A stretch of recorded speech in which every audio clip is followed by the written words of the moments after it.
శ్రీ సుబ్రహ్మణ్య కరావలంబ స్తోత్రం. హే స్వామినాథ కరుణాకర దీనబంధో శ్రీ పార్వతీశ ముఖ పంకజ పద్మబంధో శ్రీ సాదిదేవ గణ పూజిత పాద పద్మ వల్లీశనాద మమ దేహి కరావలంబం.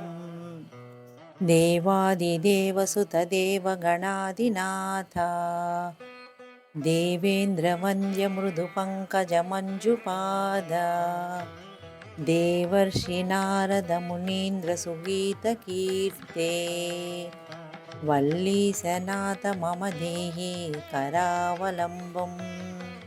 नित्यान्नदाननिरता किल रोगहारिन् तस्मात् प्रदानपरिपूरितभक्तकामा हृत्यागमप्रणववाच्य निजस्वरूपा वल्लीसनाथ मम देहि करावलम्बम्.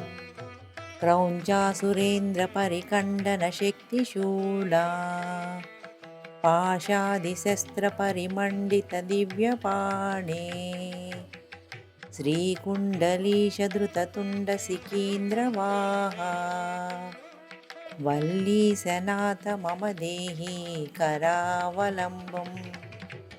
देवादिदेवरदमण्डलमध्यवेद्या देवेन्द्रपीठनगरं दृढचापहस्तं सूरं निहत्य सुरकोटिभिरीड्यमाना वल्लीसनाथ मम देहि करावलम्बम्.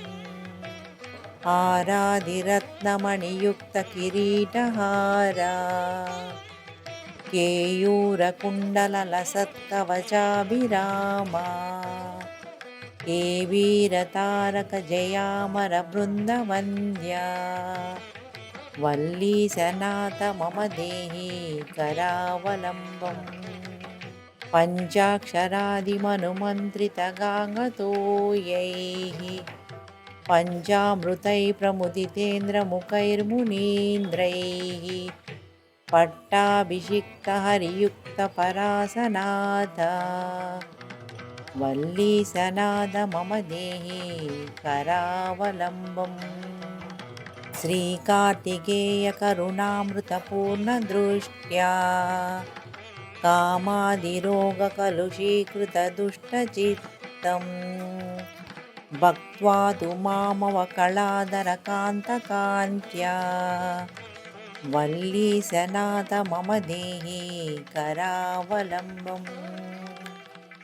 फलश्रुतिः सुब्रह्मण्याष्टकं पुण्यं ये पठन्ति द्विजोत्तमाः ते सर्वे मुक्तिमायान्ति सुब्रह्मण्यप्रसादतः.